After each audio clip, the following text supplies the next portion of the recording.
بسم الله الرحمن الرحيم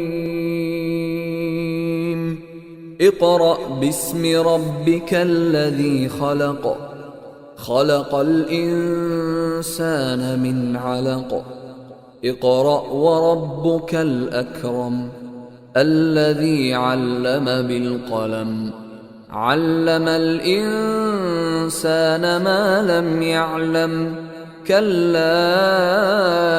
إن الإنسان ليطغى أن رآه استغنى إن إلى ربك الرجعى أرأيت الذي ينهى عبدا إذا صلى أرأيت إن كان على الهدى أو أمر بالتقوى